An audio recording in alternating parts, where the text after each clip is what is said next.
Ferrari loses money every year. So does Mercedes. Red Bull, too. They burn through hundreds of millions of dollars with no profit in sight, and yet they're worth billions. How does a team that never turns a profit become more valuable? The cost cap, the team spending limit imposed on developing and racing their cars, sits at $135 million per season. It doesn't cover marketing budgets or the hundreds of millions spent on factory facilities, wind tunnels, and manufacturing plants. So when Ferrari spent $450 million last year, how did they finance the rest under a $135 million cost cap? Today, we're following 5 rivers of money that flow into Formula One teams. You'll see how even the smallest team on the grid is worth hundreds of millions, and what's driving investors to fight their way into F1. The cost cap explained. To understand how F1 teams make money today, you need to understand the earthquake that hit the sport in 2021. The cost cap. Formula One had a fatal problem.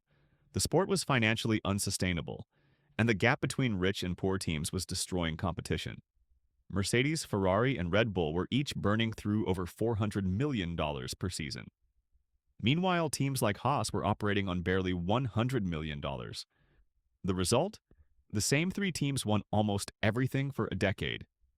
Smaller teams couldn't compete. They couldn't attract sponsors who wants to pay millions to back a team with no chance of winning. Potential investors stayed away. The sport looked like a financial black hole where only the richest survived.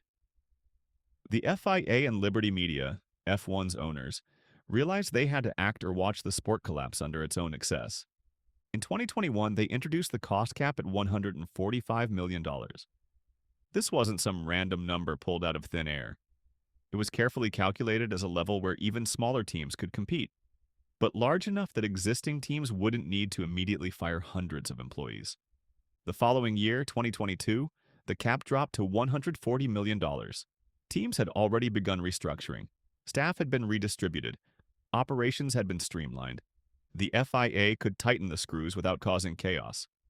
By 2023, it had settled at $135 million adjusted annually for inflation. This final number represents the sweet spot, high enough to build competitive cars, low enough to prevent spending wars. But here's where it got real. In 2022, Red Bull was caught exceeding the cap by just $2 million. The punishment? A $7 million fine and restrictions on wind tunnel testing time. That penalty sent shockwaves through the paddock. Teams realized the FIA wasn't bluffing. The old game was over. A new one had begun. And if teams wanted to keep spending hundreds of millions beyond the cap, they had to get creative about where that money came from and where it went. The 5 rivers of money. River 1. Sponsorships, the oxygen. Let's start with the most visible revenue stream, sponsorships.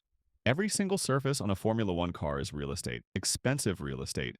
Oracle pays Red Bull an estimated $60 million per year for title sponsorship. Petronas pays Mercedes around $50 million annually. Ferrari's partnership with Shell runs approximately $40 million per season. And these are just the biggest deals. Sponsorship isn't one size fits all. There's a clear hierarchy. At the top, you have title sponsors, the companies whose names appear in the team's official name, like Oracle Red Bull Racing or Aston Martin Aramco. These partnerships cost between $50 million and $100 million per year. What do they get? Their brand becomes synonymous with the team. Every time a commentator says the team name, they're saying the sponsor's name. Every headline, every trophy presentation. One level down, you have principal partners. These are the large logos on the engine cover, the side pods, and the rear wing. Companies like Hewlett-Packard Enterprise for Mercedes or Salesforce for Ferrari. These deals typically run between $10 million and $30 million annually. Then there are technical partners companies like Brembo providing brake systems or ExxonMobil supplying fuel. These partnerships get interesting.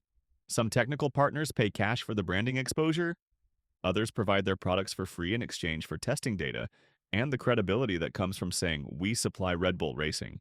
Finally, you have minor sponsors, the smaller logos scattered across the car, the race suits, the garage walls.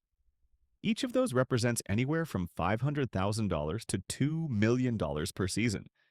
Add it all up, and a top team like Red Bull or Mercedes can pull in $200 million to $250 million annually just from sponsorships. Mid-tier teams might generate $80 million to $120 million.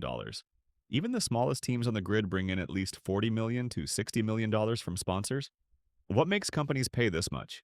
Formula One reaches 1.5 billion viewers worldwide across 24 races. That's 24 three-hour commercials for your brand, broadcast in every major market. And unlike a traditional ad campaign, F1 sponsorship never feels like an advertisement. It feels like being part of something exclusive. River 2. Prize money. The rigged game. The second major revenue stream is prize money. In 2023, Formula One distributed approximately $1.1 billion to the 10 teams. But here's the first thing you need to know. It's not divided equally. Not even close. The distribution is based on where you finish in the Constructors' Championship.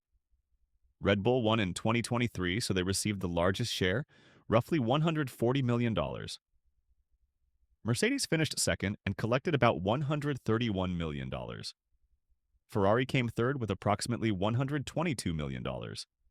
This descends all the way down to Haas in 10th place, who received around $60 million. On the surface, that seems fair. The more you finish higher, the more money you get. Merit-based. But there's a twist. 5 teams receive bonus payments on top of their championship prize money, simply for being who they are.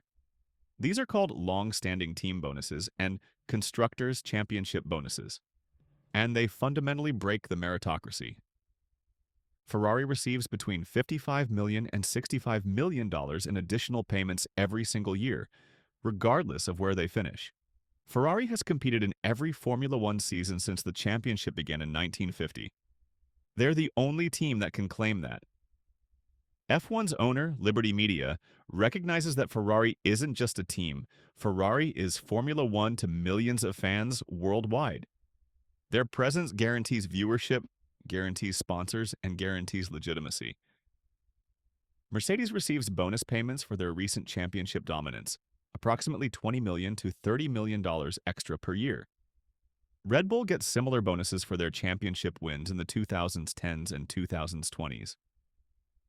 McLaren gets historical bonuses for being one of F1's most successful teams. Williams receives around $10 million annually for their legacy as one of the sport's great historical teams. This system exists for a reason. Formula One isn't just rewarding current performance, it's paying for brand value and historical significance. These teams aren't just competitors, they're institutions that make the entire sport valuable. Think about it this way. If Ferrari announced tomorrow that they were leaving Formula One, the sport would lose a significant portion of its global appeal. The TV deals would be worth less. The sponsorships would be worth less. The race hosting fees would be worth less. The result? In 2023, Ferrari could have finished dead last in the championship and still collected over $100 million in prize money and bonuses. The gap between first and 10th place is enormous, but the gap between the chosen 5 and everyone else is what really matters. This is the system working exactly as intended. It's not fair, but it's stable. And in Formula One, stability trumps fairness every time. River 3, manufacturer money, the sugar daddies. Now we get to the big money, manufacturer backing. 4 teams on the current grid are owned by automotive companies. This is where the spending gets truly insane.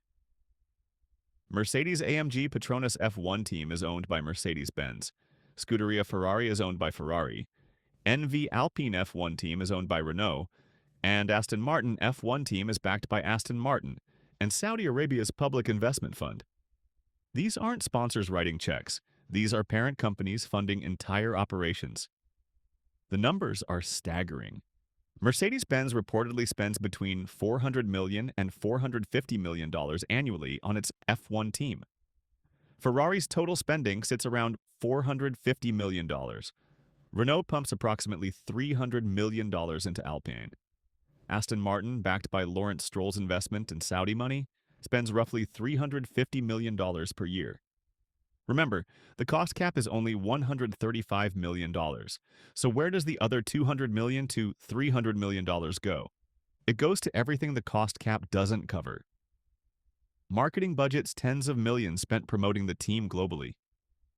Research and development facilities, Mercedes F1 factory in Brackley, England, represents a $300 million investment in buildings and equipment alone. Executive and driver salaries. Lewis Hamilton makes $55 million per year, and that's completely exempt from the cost cap. Wind tunnels, manufacturing plants, simulation centers all exempt.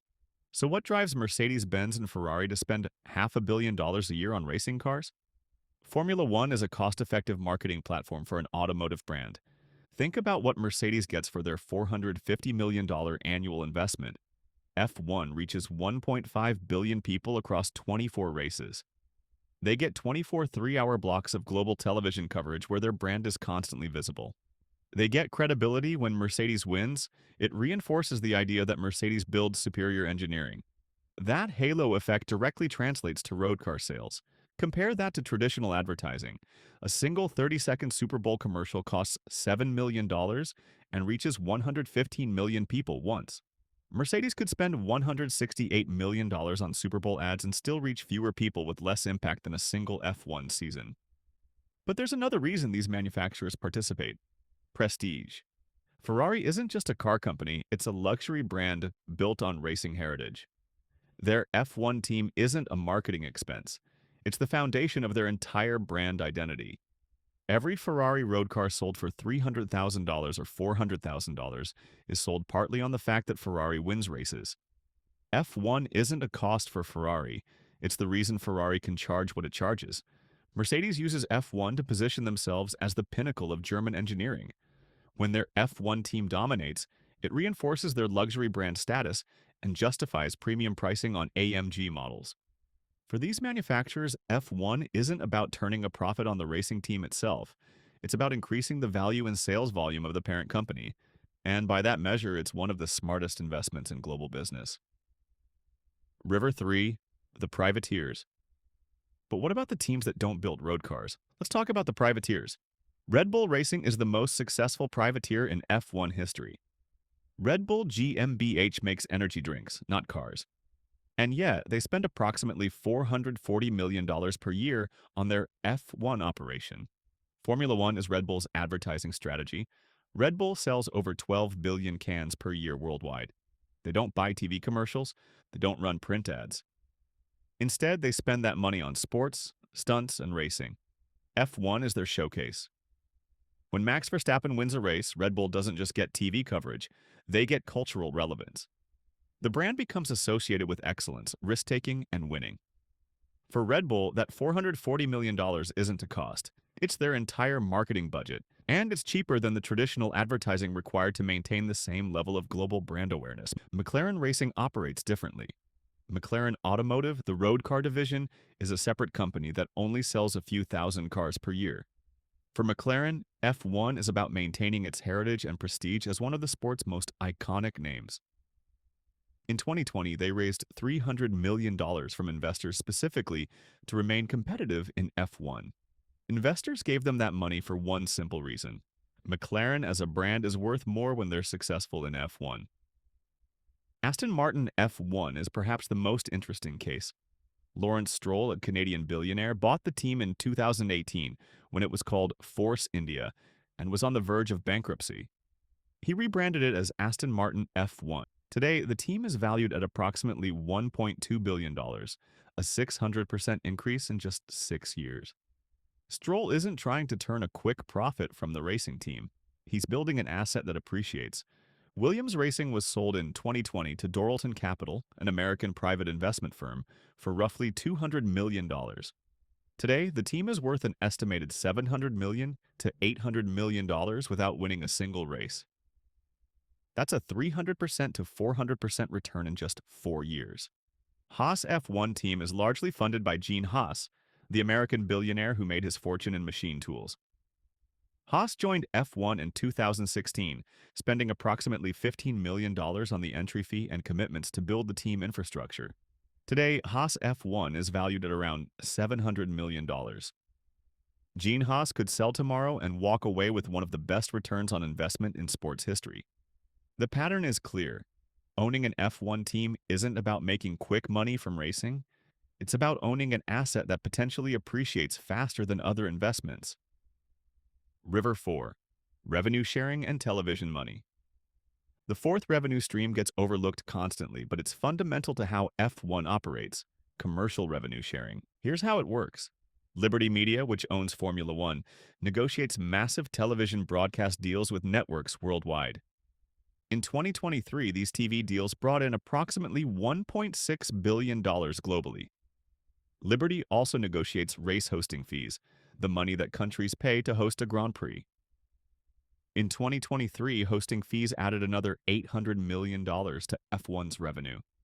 Combined with sponsorship deals at the F1 level, companies like Rolex, Heineken, and Aramco that sponsor the sport itself rather than individual teams, Formula One generated roughly $3.2 billion in total revenue in 2023. Now, here's the split. Approximately 68% of that revenue, roughly $2.2 billion, goes into a pot that's distributed to the teams. This includes the $1.1 billion prize pool that we talked about earlier, but also covers various other payments. The remaining 32%, about $1 billion, goes to Liberty Media as profit and to cover F1's operational costs, running the FIA, organizing races, managing logistics, and paying for the hundreds of staff who make each race weekend happen. But there's one more twist.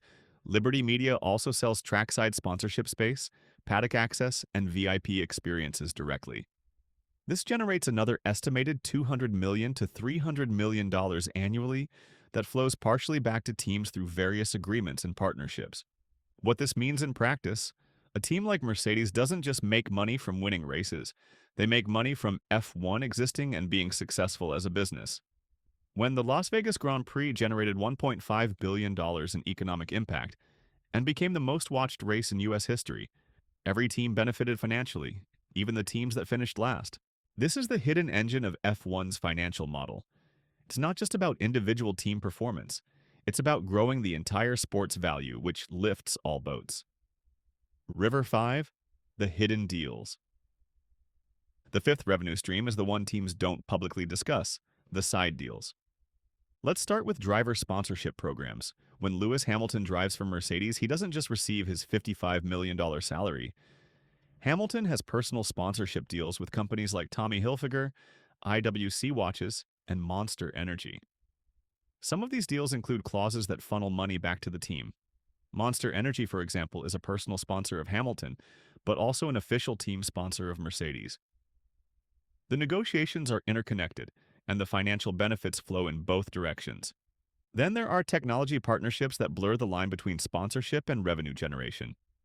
Mercedes' F1 team has an applied science division that sells engineering consulting services to other industries, aerospace, automotive, and marine. The knowledge developed from F1 racing gets monetized in completely separate markets. This generates tens of millions in annual revenue that never appears in the F1 team budget. Ferrari operates a similar model. Their Gestione Sportiva division, the racing department, licenses technology to Ferrari's road car division. Every innovation developed for F1 that eventually appears in a Ferrari road car generates royalty payments back to the racing team. There are also young driver programs that function as hidden revenue streams. Red Bull's Driver Academy has produced multiple F1 drivers. When one of those drivers gets signed to another team, Red Bull negotiates compensation or retains a percentage of their future earnings. Pierre Gasly and Carlos Sainz both came through Red Bull's academy. When they left to drive for Alpine and Ferrari, respectively, Red Bull negotiated undisclosed financial settlements. And finally, there are the strategic partnerships with other teams. Haas F1 has a technical partnership with Ferrari, where they purchase as many parts as regulations allow, gearboxes, suspension components, and rear-end assemblies. This allows Haas to operate on a much smaller budget than would otherwise be possible. In exchange, Ferrari benefits from having a de facto satellite team that can provide technical data and strategic flexibility during races. None of this money appears in the public-facing team budgets. It's not required to be disclosed, but it's real, it's substantial, and it's one more way that F1 teams survive and thrive despite what seems like impossible economics. The escalation, the gold rush. And here's the proof that F1 teams are gold mines, not money pits. Everyone wants in. In 2024, Audi announced they're purchasing the Sauber team and investing over $500 million to build a competitive operation by 2026. This is a major automotive manufacturer making a $500 million commitment to enter F1. Ford announced it's returning to Formula One as Red Bull's engine partner, starting in 2026. The investment required for engine development alone is estimated at over $300 million. General Motors and Cadillac are actively pursuing an entry into F1 by 2028, claiming they're willing to invest $1 billion to build a competitive team from the ground up. Meanwhile, look at what countries are paying just to host races. Saudi Arabia pays $55 million per year. Azerbaijan pays $57 million. Abu Dhabi pays $42 million. China pays $50 million. Singapore pays $35 million. Austria pays $25 million. These countries are competing against each other to give Formula One money. The Las Vegas Grand Prix generated $1.5 billion in economic impact in a single weekend. The Miami Grand Prix brought in $350 million. Cities are lining up to host races as F1 brings global attention and massive spending. Formula One as a business is printing money. And the teams? They're not participants in the sport. They're shareholders in a gold mine. The climax, the real competition. So here's what most fans completely miss about modern Formula One. This stopped being purely a racing sport years ago. Today, it's a financial ecosystem where billionaires and corporations compete for equity growth. The cost cap didn't kill spending, it just moved spending outside the cap's boundaries. The prize money doesn't reward only the fastest car, it rewards legacy, history, and political connections. Sponsorships aren't about racing performance. They're about global brand exposure to 1.5 billion viewers. And the teams? They're not racing for quarterly profits. They're racing to increase their equity value by hundreds of millions of dollars per year. Consider this timeline. In 2017, Liberty Media bought Formula One for $8 billion. Industry analysts said they overpaid. They said F1 was a dying sport with declining viewership. 7 years later, in 2024, Formula One as a business is worth an estimated $20 billion. That's a 150% increase in value in just 7 years. The 10 teams collectively are worth an estimated $15 billion to $18 billion, up from maybe $6 billion in 2017. That's over $25 billion in total value creation in less than a decade. But here's the part that makes this truly remarkable. The actual racing has gotten better. The cost cap has made competition closer. More teams can win races now than could in 2017. New fans are flooding into the sport, especially in the United States, so the sport became more valuable and more competitive at the same time. That almost never happens in business. The teams that understand this, that understand F1 is an equity growth game disguised as a racing sport, those are the teams winning, regardless of where they finish on Sunday.